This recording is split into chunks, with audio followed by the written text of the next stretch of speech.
David Frank Powell was an American miracle cure manufacturer, businessman, politician, and potential dime story writer. Born in 1845 in a log cabin in the mountains of Kentucky, the son of a Scottish doctor and his half-Native American wife of Seneca extraction. Following his father's death, the family moved close by Ithaca, New York. Early in life, he received his nickname White Beaver, supposedly after having killed several Native Americans in hand-to-hand combat and then riding into their camp to inoculate the residents against smallpox. His friendship with Buffalo Bill resulted in him occasionally serving as doctor and sharpshooter in his outfit, but he spent most of his time as a town doctor in La Crosse, Wisconsin. A series of dime novels formerly attributed to Powell followed, with Western themes, but these are widely held to have been written by Colonel Prentice Ingraham, author of the Buffalo Bill dime novels.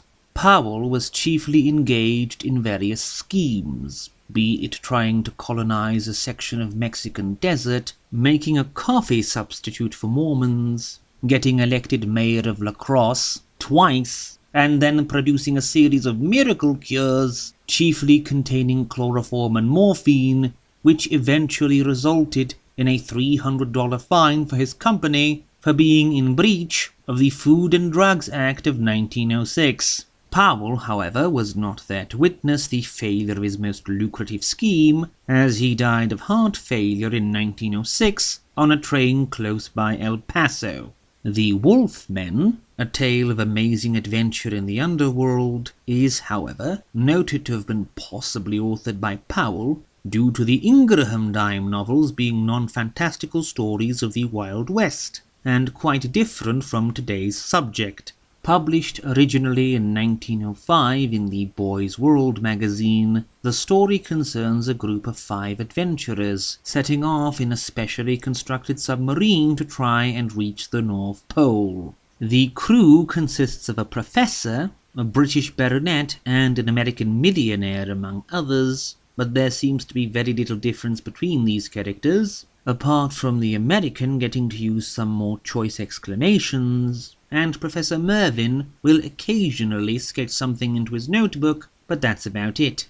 Therefore, I will not be referring to what happened to them individually, but moreover as a group, because, quite frankly, you won't really remember which of the lot something specific happened to either, because they are so homogeneous. The submarine, when reaching the North Pole, suddenly finds itself magnetically drawn to an island with such force that they have no hope of forcing their way back, but they are saved by a sudden volcanic eruption which quite conveniently doesn't burn or smash them to bits with the masses of boulders and lava it chucks into the air, and instead results in a huge hole opening up in the ocean floor, swallowing up the submarine whole. This foreshadows the course of events for the entire book, which can be summed up as, it's always something. The group wind up in the hollow center of the globe, and almost at once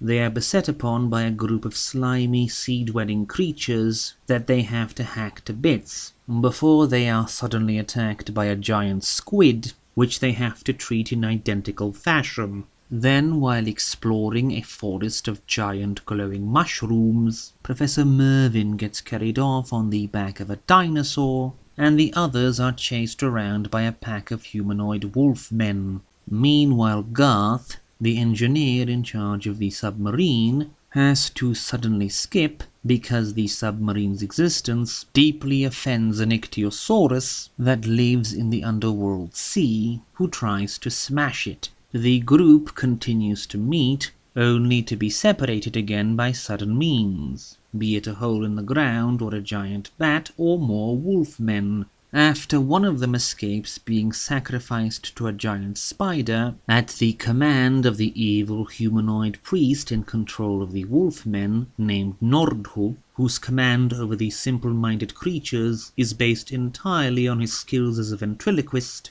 The group eventually finds an abandoned city not built by the wolfmen. Here they meet its sole resident, Shinobi, last king and sole remaining member of the Ayuti, a tribe of great gigantic men who built great temples and cities once they fled from the Earth's surface following a volcanic eruption. Shinobi manages to show them the exit from the underworld, the same volcanic shaft his people originally descended from. However, since they don't have a rope, the 6 days route required for this journey are wasted in vain, as this route is never taken up by the travelers. Eventually, Shinobi manages to kill Nordhu, avenging his slain brother, but the group is not able to directly stop the priesthood from starting up a munitions factory to arm the Wolfmen, before somehow the priesthood blows up something in the underworld and floods it in order to destroy the submarine, but the submarine avoids being smashed to pieces and actually makes it to the surface world. Shinobi takes up residence here as a rich man, and Professor Mervyn proceeds to write a book about his experiences.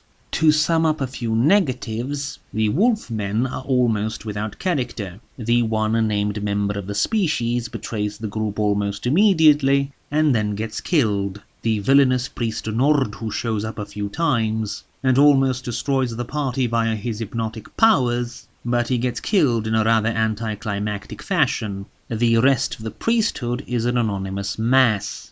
The open ending was actually a setup for a sequel serial published the following year called The Vengeance of the Wolfmen, but it was never published in book form, so perhaps some of my complaints were addressed in the sequel, but I have no way of knowing. The book overall is quite an entertaining tour de force, and the constant action largely makes up for lack of any proper characterization.